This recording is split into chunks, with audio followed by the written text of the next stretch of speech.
Hi అండి. నేను మీ వినయ్. ఏం లేదండి, ఆషాఢ మాసం వచ్చింది కదా! అయితే తెలంగాణలో వచ్చేసి బోనాలకు ప్రత్యేకత ఉంది. అలాంటి తెలంగాణ బోనాలలో హైదరాబాద్, సికింద్రాబాద్ మొదటి స్థానంలో ఉంటే, మా కామారెడ్డి వచ్చేసి తదుపరి స్థానంలో ఉండడం జరిగింది. మరి మా కామారెడ్డిలో వచ్చేసి బోనాలు ఏ విధంగా ఉంటాయో ఒకసారి చూసేద్దాం పదండి. వీక్లీ మార్కెట్ రోడ్ అంటారండి.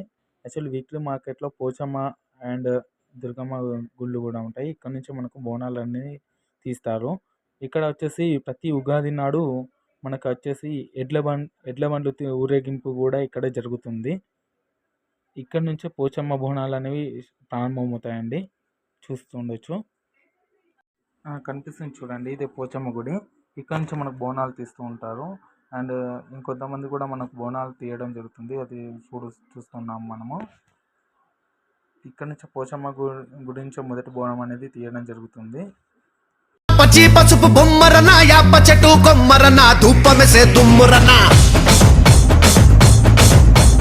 ఆషాఢ మాసమన్న అందులో ఆదివారమన్న కొత్త కుండల పౌర్ణమన్న నెత్తికెత్తెను పట్నమన్న బోనాలు రే చల్లో చల్లో గని మైసమ్మరో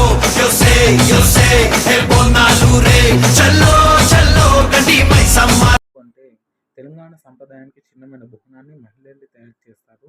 బోనాల జాతర సందర్భంగా గ్రామ దేవతలైన పోచమ్మ, ఎల్లమ్మ, మైసమ్మ, బాలమ్మ, ముత్యాలమ్మ, మహాకాలమ్మ, పెద్దమ్మలకు పసుపు కుంకుమలు, చీరసారలు, భోజన నైవేద్యాలతో మొక్కులు చెల్లిస్తారు. తమ కుటుంబాన్ని సుఖశాంతులతో కాపాడుకోవాలని, తమకు ఏ ఆపద రాకుండా చూడాలని కోరుకుంటారు. ఈ బోనాలు తెలంగాణ రాష్ట్రంతో పాటు ఆంధ్రలోని రాయలసీమలో, కర్ణాటక కొన్ని ప్రాంతాల్లోనూ జరుపుకుంటున్నారండి.